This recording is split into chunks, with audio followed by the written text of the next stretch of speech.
That's it. That's all I'm saying. Boop. That's all. The air was polluted, and we. Hello and welcome back to my channel. How are we doing today? Mentally, physically, spiritually, emotionally. My name is Chriselle and I love to talk about all books dark romance. I am so excited for today's video. I will be talking about my April wrap up. These are all the books that I read last month. I read 5 books, and that is the least amount of books that I've read in a month. I am thankful that at least I got to read some books, and these are some of my absolute favorite books. Without further ado, the first book that I read in the month of April was A Perfect World by Julia E. mccolgan. It is a dark romantic fantasy in a college setting. There are supernatural powers and government testing. Both characters, right? Listen to this. Both characters are who did this to you. We have both a tortured hero and a tortured heroine. I gave this book 4 stars and a 3 to 3.5 spice rating. The story begins with Courtney as a college freshman, and she has had a very traumatic childhood. From the first moment she was born, her mother did not hold back in telling her that she did not want her.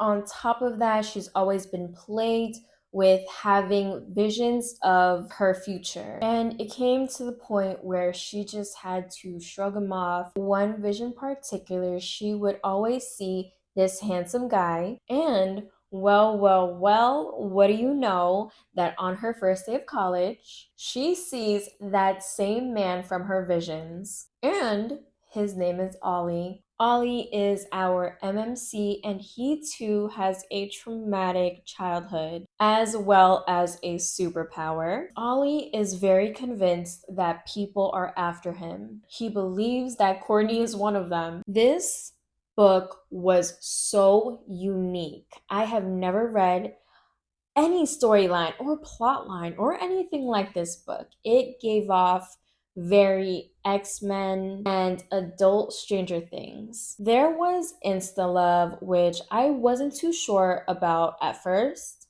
However, I didn't mind so much as the story continued because I loved seeing the two characters fall in love with each other. I really liked the character development in this story, especially with the FMC. I also really enjoyed the found family aspect with the friend group, and I love the side characters. You have a few side characters who are extremely funny, which was very needed, and it was almost like a breath of fresh air because of all the serious and sad tones within the book. Ollie is so tortured, and you really feel that throughout the book. And to me, it just makes for a better character development. There were some plot gaps, I guess, within the storyline. Maybe guessing that the author did that on purpose because there is a second book. And with that being said, there is a cliffhanger. The next book is called A Perfect World, and that so many people like that book. And I cannot wait to read that. All right, and for my next book, we have Taming Seraphine by Gigi Styx. This is an assassin and a hitman romance. There is a difference between both terms. I did look it up, and both terms are used in the book. This book has a scene where the FMC puts a knife to the MMC's throat. I ate it up.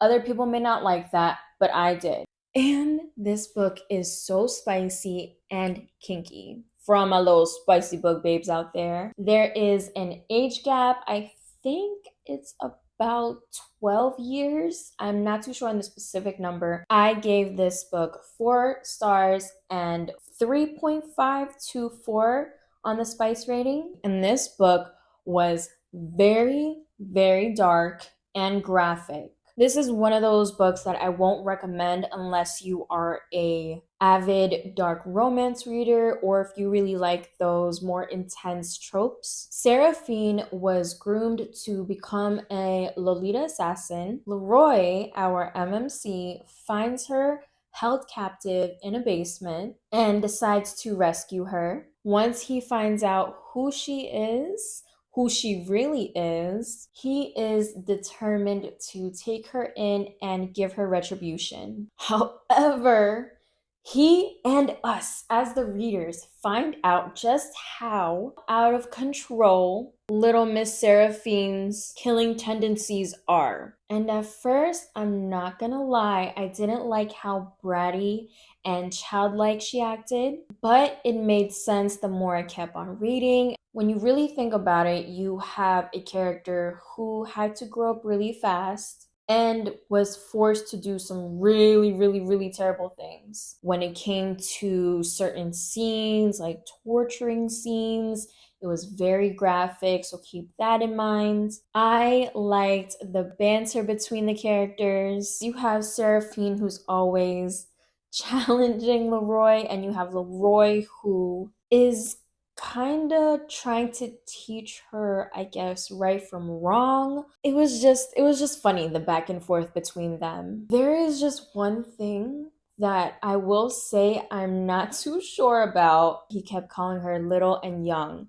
And while I get it, she is, to me, if you're having those little freak nasty bow chicka wow wow scenes and he's calling her little Seraphine, it's like, and I must talk about this one scene. I'm not gonna give too much.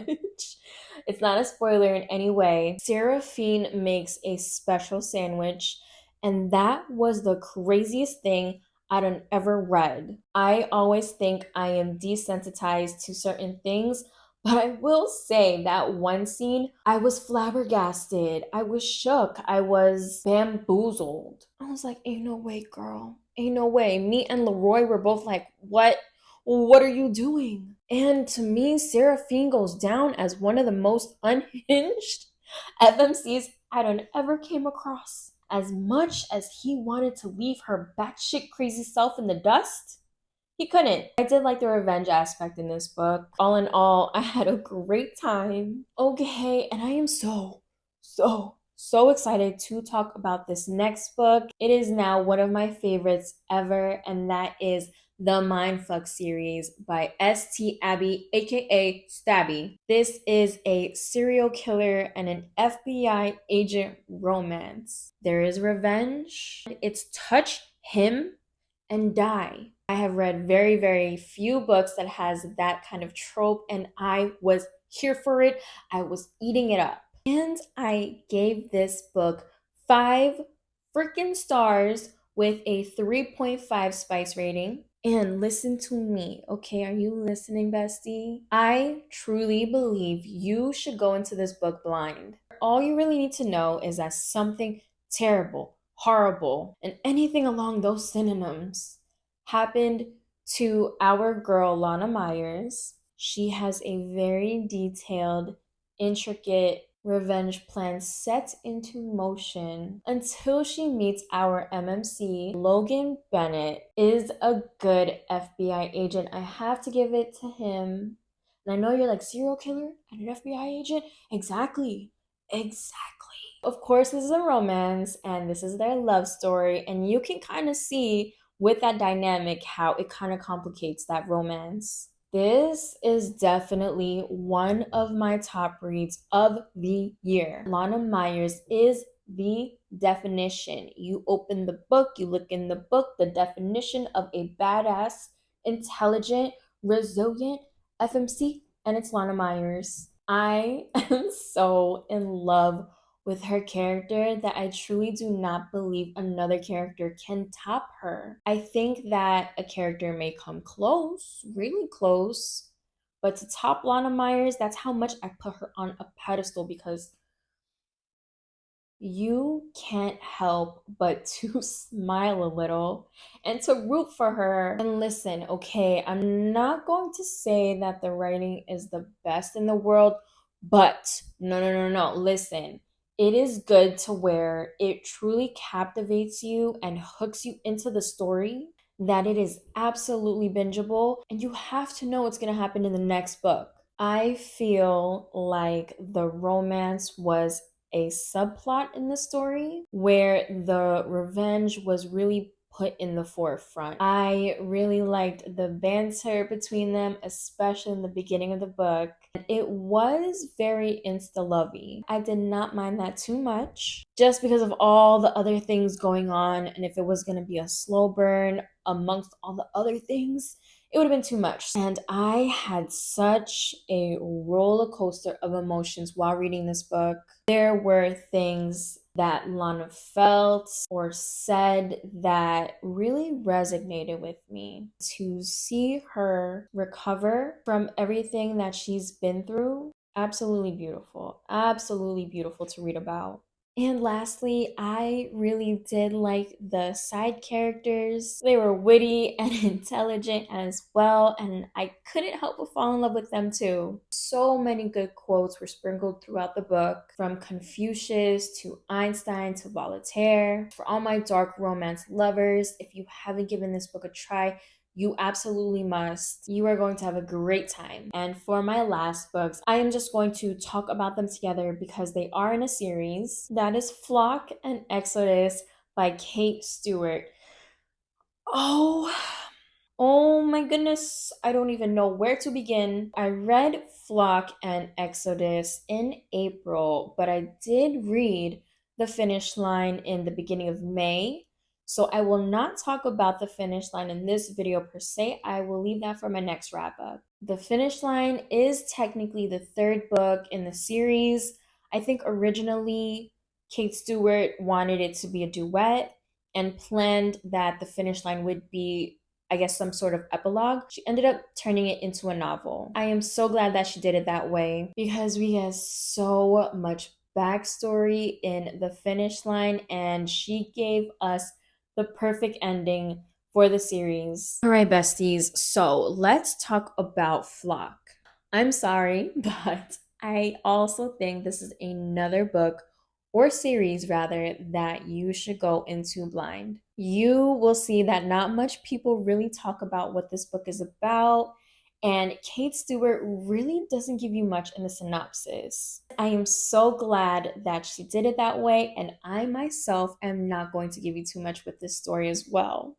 Sorry, but not sorry. I'll give you just a little something, okay? I got you. I got you. Our main FMC, Cecilia, goes to live with her dad in Treble Falls, and her dad don't really have a relationship. And she goes to work at his company. And that's all I will give you guys. Not much, I know. The writing. Kate Stewart's writing is absolutely divine. Makes you feel every single emotion or feeling that the characters had, especially in the last two books. In the first book, I fell in love with the characters, and I think she does that on purpose. I fell in love with one character, then I fell in love with another, and then I fell in love with another. There is a scene though in Flock that I absolutely must talk about. Again, I'm not going to give you too much about it. All I will say is an infamous floaty scene. That's it. That's all I'm saying. Boop. And there are so many secrets and so many vague things that the characters say. However, do not fret because as you keep reading, things slowly reveal itself. I give it 4 stars and I think a 3.5 Spice rating. That one scene though, that kind of makes me want to give it a 4. The cars in this book. Ooh, your girl was swooning hard. If there is something I like, those are old school muscle cars. Oh my goodness. Oh my goodness. And the soundtrack, okay, when Blue Madonna by Borns was playing, that's it. I knew the book had me. I knew the book had me, and it hooked me in and it reeled me in. And we're going to talk about Exodus, okay? But just briefly because Exodus does continue right after the first book. So I really can't give you much. It'll be a whole spoiler. All I can say is that Exodus is everything that everyone warns you about, all right? It is true. It is true, and I'm confirming it that it is a heart-shattering book. This book really sneaks up behind you and dash tackles your ass to the ground. I was binging the book one night and besties, I was sobbing. I was a sobbing mess at 3 a.m. and I had a headache. I truly felt like I was dying, but I could not. I could not put the book down after that one part that I kept reading until like 10 in the morning. So I will warn you that you are going to get emotional damage. Stop, because I will cry.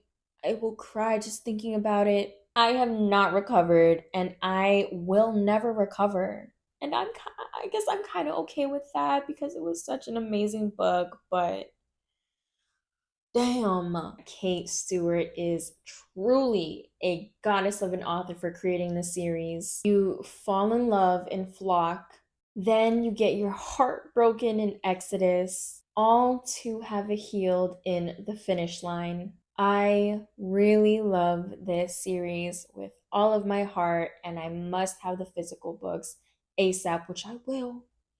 She deserves to be up here. It is honestly one of my favorite series of the year so far. This series really had me in a chokehold, and I will say it still has me in a chokehold that I am going to start One Last Rainy Day soon. I just have a few books that I want to finish up, and then I really wanted to dedicate some time to One Last Rainy Day. I'm ready for it. All right, guys, and those are the 5 books that I read in April. Again, I didn't read too many books, but that is okay. We are not going to be hard on ourselves because we're just having fun reading. We are having fun reading and we are reading books that make us feel something. And I just wanted to say, right, this is a safe space for all my dark romance lovers. Do not judge other people for what they read. If it's something you don't like, then babes, keep it pushing. And with that being said, to all my femme fatales and morally gray / pitch black readers, I hope you have an amazing day. Thank you so much for taking the time out to watch Little Ol' Me. And please, please, please like and subscribe to see future videos. It really does mean a lot to me. I will see you guys in my next video. Bye-bye. That's all. The